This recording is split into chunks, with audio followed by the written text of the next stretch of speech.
So as we know, a massive attack has happened against Iran that was launched by Israel last night. And today I want to talk a little bit about what that means for markets, and I want to talk a little bit about what we should be doing in response to this geopolitical development. Now, I'm not going to go into all the context and the details of what's happened, but essentially Israel feared that Iran was going to develop a nuclear bomb. Iran has stated many times that they would use a nuclear bomb to wipe Israel off the map. And so Israel launched a preemptive strike on Iran to ensure that their nuclear capacity was no longer capable of producing a nuke. Not stepping into the politics, that's just what's going on. This has crashed prices globally for a number of reasons, and I want to kind of go market by market, explain why what happened, and talk about what we should do based on what happened. Cool? Awesome. Let's do it.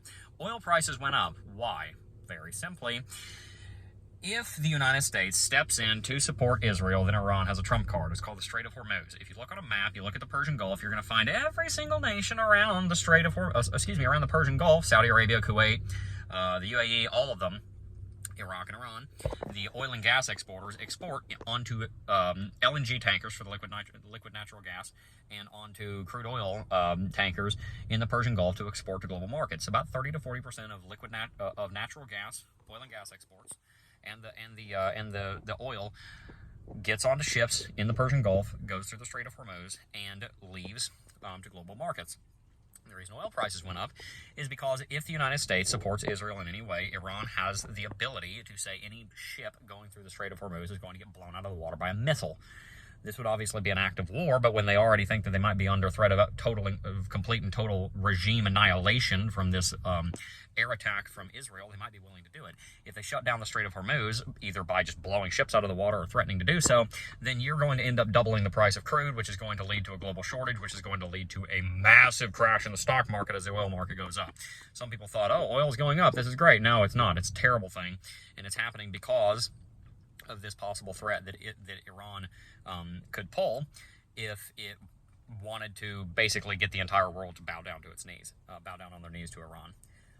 This is something that is very much possible, and it is a big part of the reason why markets dropped yesterday when this began. And we're probably going to see continued escalation. It'd be extremely strange if this didn't heat up quite a bit over the next several weeks. So the prediction that I say that's going to happen is you're going to see the dollar lose value. You're going to see oil futures go up, oil prices, spot price for oil, Brent crude oil, for example, increase.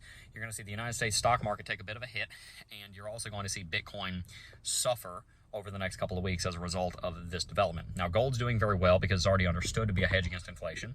Bitcoin is still being adopted for that purpose, and so many people consider it a risky asset. We've already rallied 50% in the last 2 months.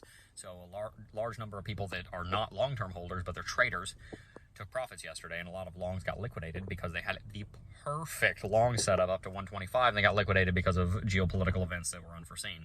This is why you should never use leverage without a stop loss, because getting liquidated freaking sucks. So be more careful with your leverage trading out there, guys. Now, also, this is probably going to lead to several more weeks of correction on Bitcoin, which means more buying opportunities. So stay tuned for that. I love the buying opportunities. We bought the dip last night. I don't love why they're here. It's obviously a very sad, tragic turn of events that war seems to be on the horizon in the Middle East again. But from a market standpoint, these dips provide a great opportunity to get in at 103, 104. Maybe we drop down into the 90s as a result of this. I would not be at all surprised to see this cause the CME gap at 92 to get filled. This massively increases the likelihood that Bitcoin's going to retest $100,000. We dropped down to 103 last night. We bounced off of it, and we barely bounced off of it. I mean, it was sad. Like, there was very little bullish pressure, very strong bearish pressure, which leads me to believe that another test of $100,000 is likely over the weekend. If we test 100,000 over the weekend, there's a chance it'll break. That doesn't mean we're going into a bear market. It just means that we might fill the gap at 92, which would give you an excellent opportunity for buying the dip once again under 100,000. We would also likely set a higher high than 74, our most recent local bottom. a higher low than what we said a couple of months ago at 75, which would validate the uptrend, which would likely catapult us up to 150, just like we thought we were going to just a few months later. This is a massive monkey wrench in the gears, and it changes a lot, but the most important thing from a market standpoint is it gives you and I an opportunity to buy the dip even harder than we already were. So take advantage of the opportunity to buy the dip, and I don't at this point in time believe this is the beginning of a bear market unless nukes start getting involved. But I don't think that's going to happen because I don't think Iran had actually developed nuclear capacity. That's why this attack happened in the first place. So this is definitely going to cause markets to be more tumultuous, but that provides an excellent opportunity for any of you who are like me, who just want to see the amount of Bitcoin that you hold go up because you don't really care what the price is. You simply care how much Bitcoin you can get your hands on, and you can get more Bitcoin for less right now because of this drop. So from that perspective, this is an excellent opportunity. If you're stacking, let me know. If you're not, why? Tell me in the comment section down below what you think. I'm stacking. I'm going to be buying the dip. That's what I've been doing the whole time. Peace.